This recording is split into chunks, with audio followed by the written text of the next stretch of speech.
नियोजित शिक्षकों के लिए सक्षमता परीक्षा अनिवार्य किए जाने का विरोध अब शुरू हो गया है। एक तरफ जहां शिक्षकों ने फैसले के विरोध में आपात बैठक कर सरकार के खिलाफ आंदोलन का ऐलान कर दिया और सक्षमता परीक्षा का बहिष्कार कर दिया, वहीं 13 फरवरी को विधानसभा के सामने प्रदर्शन की बात कही गई है। इसके पहले शिक्षकों ने पटना में के पाठक की कमेटी के आदेश की कॉपी जलाकर विरोध प्रदर्शन शुरू कर दिया था।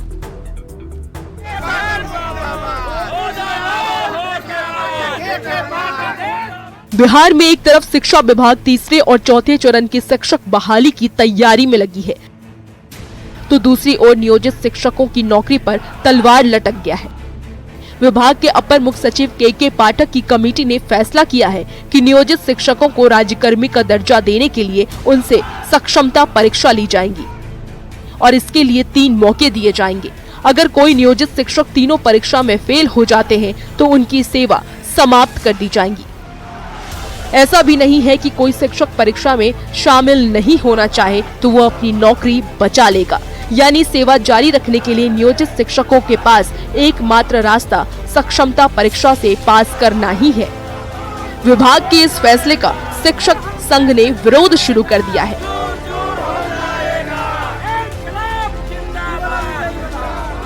सर्वप्रथम शिक्षकों के अधिकार को छीना गया, उनके सम्मान के साथ खेला गया। अब शिक्षकों को राजकर्मी के नाम पर परीक्षा लेकर उन्हें बर्खास्त करने की योजना बनाई है। हम इसका पुरजोर विरोध करते हैं।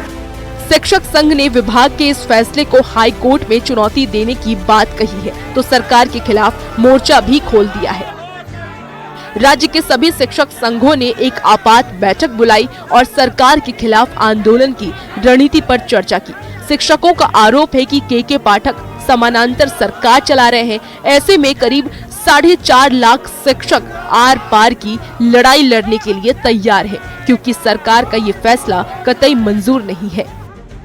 बार बार परीक्षा नहीं देंगे, बिना भर रहे हैं नियोजित टीचर, बिल्कुल फॉर्म नहीं भर रहे हैं नियोजित टीचर, और हम लोग विराट आंदोलन की तरफ अब बढ़ रहे हैं और सरकार का ईंट से ईंट बजा देंगे। हमको हमारा संवैधानिक अधिकार है, 60 साल तक नौकरी में रहेंगे, यह नियम बन चुका है, तो आपके फरमान से हमको हटा दीजिएगा। यह सब बर्दाश्त नहीं करेंगे, परीक्षा नहीं देंगे, बिना शर्त राजकर्मी का दर्जा देना पड़ेगा। तो सक्षमता परीक्षा की अनिवार्यता पर शिक्षक संघ ने बवाल मचा रखा है और सक्षमता परीक्षा का फॉर्म नहीं भरने की बात कर रहे हैं। बात डिप्टी सीएम सम्राट चौधरी तक पहुंची तो उन्होंने कहा है कि बिहार में शिक्षकों की क्वालिटी और संख्या पर विचार करने की जरूरत है और पूरे मामले में शिक्षक संघ से बात की जाएगी। शिक्षक संघ लोगों से बात भी होगी, वार्ता भी उसमें किया जाएगा, लेकिन क्वालिटी और क्वांटिटी पे जरूर चिंता करनी चाहिए हमको। हमारे बिहार के बच्चों का भविष्य का मामला है, बिहार के बच्चों के लिए हमको चिंता करना पड़ेगा, लेकिन शिक्षक संघ से भी बात करेंगे, उसका रास्ता क्या हो सकता है। नियोजित शिक्षकों की नौकरी पर खतरे की घंटी के बीच सरकार ने तीसरे चरण की शिक्षक बहाली का प्रारूप भी तैयार कर लिया है, जिसमें दूसरे चरण की सीटों को भी शामिल किया जाएगा। बताया जा रहा है कि 90,000 से 1 लाख तक बहाली की वैकेंसी आएगी। 6 फरवरी को होने वाली कैबिनेट की बैठक में इस प्रस्ताव पर मुहर भी लग सकती है और 10 से 15 फरवरी के बीच विज्ञापन भी जारी हो सकता है। लेकिन बड़ा सवाल ये है कि फ्रेश बहाली के बीच इन नियोजित शिक्षकों का क्या होगा। रजनीश कुमार, न्यूज़ 18 पटना।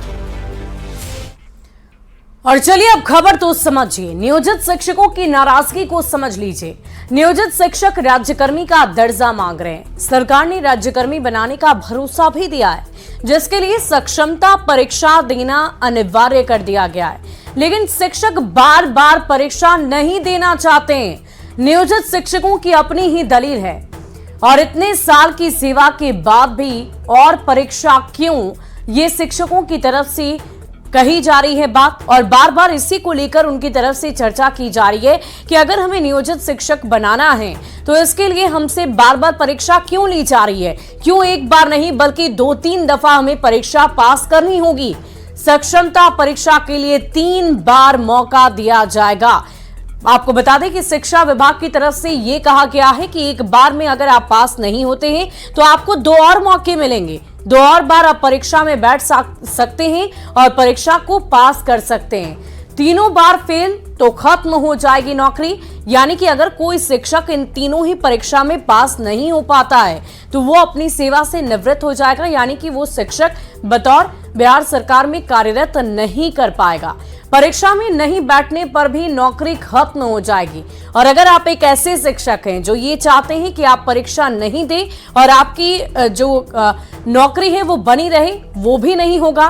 विभाग के आदेश को शिक्षक गलत बता रहे हैं और इसी को लेकर विवाद चल रहा है। शिक्षक कहते हैं कि हम परीक्षा नहीं देंगे और शिक्षा विभाग की तरफ से ये कहा जाता है कि आपको नियोजित शिक्षक तभी बनाया जाएगा जब आप इस परीक्षा में पास करेंगे। तो फिलहाल इस तमाम बातों को लेकर विवाद लगातार जारी है। देखने वाली बात होगी कि शिक्षा विभाग की तरफ से इसको लेकर जो आदेश दिए गए हैं वो क्या वापस लिए जाते हैं या शिक्षकों का प्रदर्शन लगातार जारी रहेगा।